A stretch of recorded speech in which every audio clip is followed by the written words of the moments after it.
pala na-record. Diyos ko, akala ko na-record. Ayun yung mga business na relatives ko, guys. Ayan. Ayan. Malabo. Malabo. Malabo. Proud Kandari. Di ba? Astig na yun. Magkaroon kayo ng place. Kandari Pandan Antique. The best. Kasi yung Malampati Spring is part ng Kandari. Di ba? Magkaroon ka ng lupa sa Kandari. Diyos ko, sikat. Sikat na sikat. O, di ba? I'm proud Kandari family. I came from Kandari family. I mean, I'm proud that I came from Kandari family. Ulitin ko ulit. Ay, hindi pala. Hindi na kailangan.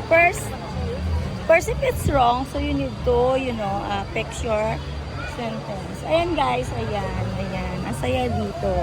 Kanina nag-video ako, hindi pala. Yan yung business ng mga relatives ko yan. Once a year, inaano nila, hinahati nila. Yan, sa dami sa kanila, kailangan nilang hintayin.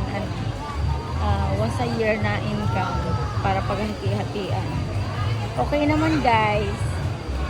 Kahit pa paano mayroon silang income. Kasi no, taray. Huwag lang mahulog lang ang tsinelas ko, wag lang ang aking cellphone. Cellphone is real.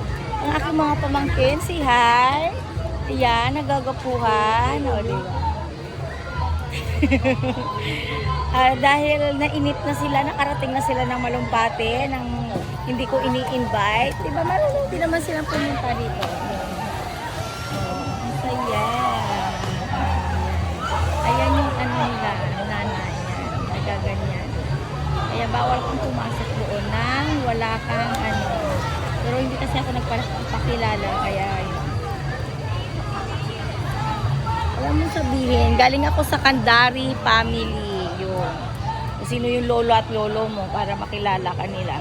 Ay dahil umalis lang din naman ako, hindi nila ako masyadong kilala guys, kasi hindi naman talaga ako nagstay sa Pilipinas ng matagal. Kaya yun, hayaan mo na lang sila.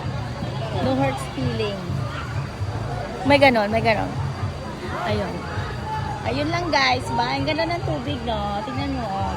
Alam mo, malabo lang yan kasi maraming tao. Yan. Ayun. Oo, diba? Yan. Kanya sila. Kailangan mayroon kang tour guide bago ka makapasok mo. Diba? Astig na. Ayun. Ayan guys. Ayan yung business ng aking mga relatives. Mag-iingat ka. Hi friends! Ayan o. Yung mga addict ng iced tea. Yung kita pumunta at nakadima na naman sila ng bibilhin nila. Ayun ang ating mga pamangkin. Yan ang kukulit ng pamangkin. Sa Maynila nagstay, hinahanap pa rin nila ang buhay probinsya. Ayun. O siya, tatapusin ko na. Bye guys. Thank you so much. Thank you for watching. God bless. Bye-bye.